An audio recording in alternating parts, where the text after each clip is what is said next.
بسم اللہ الرحمن الرحیم۔ لاکھوں کروڑوں درود و سلام نبی پاک محمد مصطفیٰ صلی اللہ علیہ وآلہ وسلم پر، ان کی آل اولاد پر اللہ تعالیٰ مغفرت فرمائے، میری، آپ کی اور تمام امت مسلمہ کی، آمین ثم آمین یا رب العالمین۔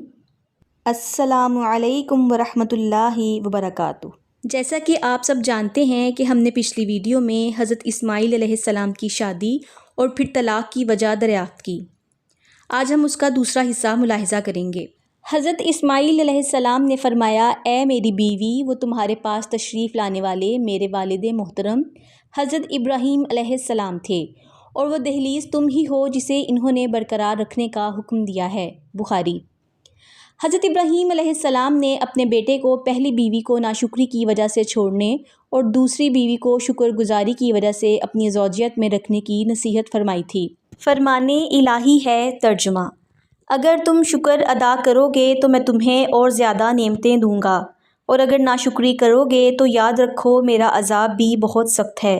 سورہ ابراہیم آیت نمبر 7۔ حدیث رسول اکرم صلی اللہ علیہ وآلہ وسلم ہے کہ ایک مرتبہ نبی کریم صلی اللہ علیہ وآلہ وسلم کے پاس ایک سائل آیا۔ آپ صلی اللہ علیہ وآلہ وسلم نے اسے ایک کھجور دی۔ اس نے ناراضگی کا اظہار کرتے ہوئے وہ کھجور واپس کر دی۔ پھر دوسرا سائل آیا۔ آپ صلی اللہ علیہ وآلہ وسلم نے وہی کھجور اسے دے دی۔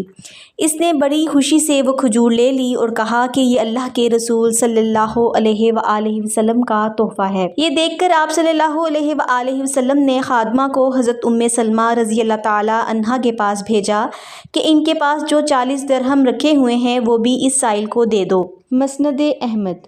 If you like my videos, then please like, share and subscribe to my YouTube channel Ummat Muhammad and hit the bell icon for more interesting, knowledgeable and informative videos. Till then, Allah Hafiz.